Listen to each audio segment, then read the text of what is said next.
този момент. Всъщност, хората какво правят? Те пък готови. Ей, на чуж гръб, ей, на чуж гръб. Поръчват ли си хората наистина за празници, поводи? Умеят ли да се забавляват със себе си в изкривен образ? Определено има така доста хора, които сядат и съжалявам, че не си нося филмчетата, така, които са с реакциите на хората да се виждат с смеха. Аз обаче искам да направиш карикатура на Калина. Ето, осигурих си материал. Искам да видя резултата. То сега краката няма смисъл по-дълги да изглежда, нали? Та няма да влязат карикатурата. И има наистина хората, все още има хора, които имат доста чувство за хумор. И наистина е приятно, когато видиш човека отсреща как се радва и наистина е щастлив на това, което си направил. Добре, айде да ми направиш една бърза карикатура. Така. Аз какво да правя, да не мърдам?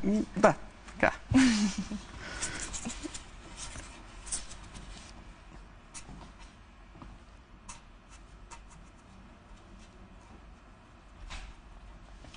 Ей, колко са любопитни, брей!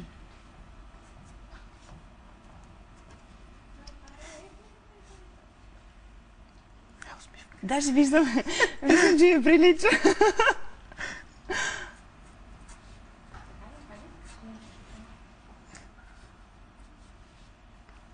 Чувам ви как се смеете в апаратната. Внимавайте, ще свърши предаването, ще се срещнем очи в очи на близки разстояния.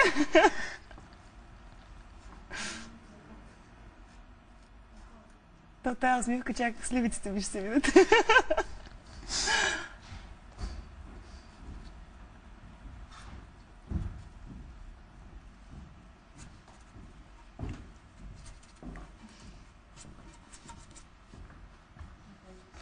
Ох, много ти благодаря, че ми свали 10 години от възрастта. На това най-много държах всъщност.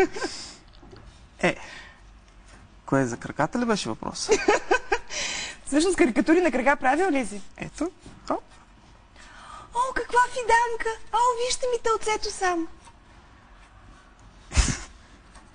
Много ще трябва да се потрудя в фитнес залата, за да има такъв ефект. О, Жоро, много ти благодаря. Така ли ти казват Жоро всъщност? Аз минахме.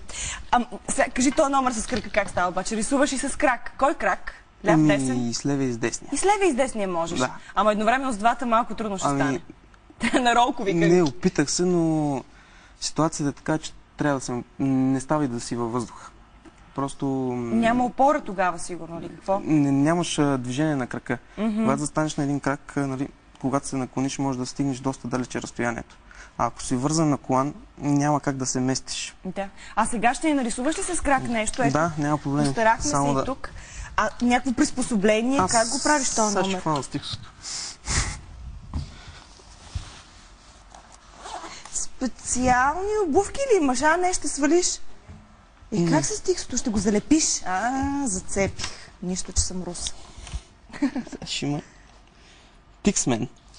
Тиксмен. Добре, от това печелят ли се пари? В смисъл, можеш ли да си вадиш хляба? От карикатурите или... С особени умения човек би трябвало да печели по особен начин. Или се заблуждава?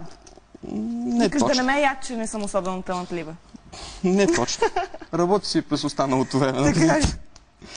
Не, аз се радвам, че така доста хора научих, които да могат да си правят подаръци с карикатури. Това наистина е много забавно. За рождени дни, за имен дни, такива неща. Сега какво ще рисуваш? Не знам. Слонче, може би. Айде слонче, че носи късмет. Аз пък що един крак заставях, солидарна съм с госта.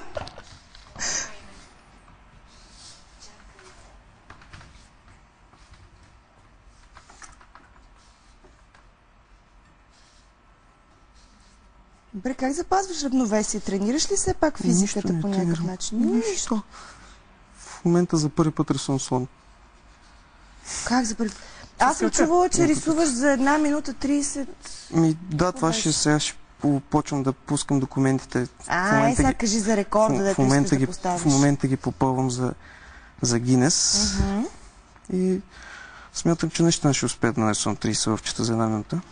Ето го слонът, мой приятел. Браво! Аплодисменти! Никой от вас не може това да го направи. Добре, седни и ми разкажи сега, подал си документи за книгата за рекорди, Гинес, така, организират се нещата, така ли? Да, в момента са на превод и легализация, нали? Друг по света прави ли такова нещо? Имаш ли конкуренция в тази посока? Доколкото знам, има един японец, който пише иероглифи с двете ръце и с крака пише иероглифи. Но не мисля, че има нещо сложно да напишеш, нали, една любов с крак. Не е толкова сложно. Тоест това, което ти правиш е доста по... би трябвало да бъде интересно за тях. И какво? По принцип, да. Къде в България ще го направиш? Това ли трябва да ходиш някъде? Мисля, че... Докъде си стигнал всъщност стъпките, които си изминал? Значи, мисля, че те идват в България. В смисъл, ходят по рекордите. Пускат се документите, до 15-дневен срок те реагират и вече ще се реши дали идват те тук или аз ще трябва да ида там. Кога да го очакваме горе-долу? Надявам се, че до към средата на ноември ще бъда готов с това нещо. Искрено се надявам, нали? Аз мисля, че ще успея с рекорда. Вече въпросът е дали ще покрият техните критерии за рекорд. Какви са критериите? Какво очакваш? Все още не знам. Знам, че не трябва да вреди на здравето. Това е едно от нещата, които знам. Не точно това. Имах преди дали ще го одобрят за рекорд, дали става за рекорд, дали за една минута трябва да се направи или ще приемат това, че мога да рисувам и с двете ръце и с крака. Просто не знам кое ще поискат. Иначе лъвчетата трябва да станат нещо такова.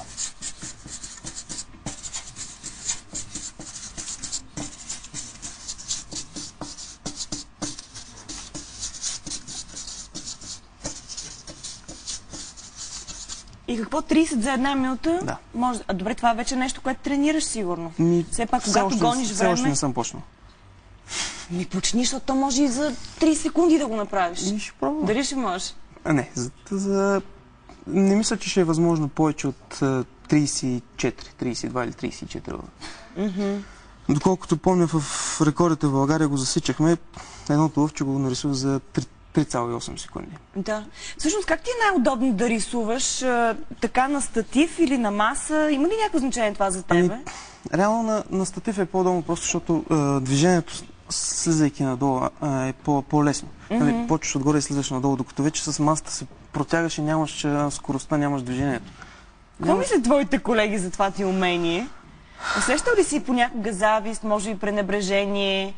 Не, мисля, че почти всички се радват. Радват се. Не знам, някак си им се струва много странно. На мен ми е обикновено. Реално, като го гледах така зад мен, наистина и аз го счетох, че малко... Добре, тъй, че сега ние заговорихме за това, че сигурно има някакви особени умения на мозъка и нещо се случва там. Имаш ли някакви други такива таланти странни? Примерно да знам, да смяташ много бързо огромни числа, откъде да знам? Не смятам. Смятам по-елементарни. По-елементарни. Ние сме хора на изкуството, правилно, точно така трябва да бъде.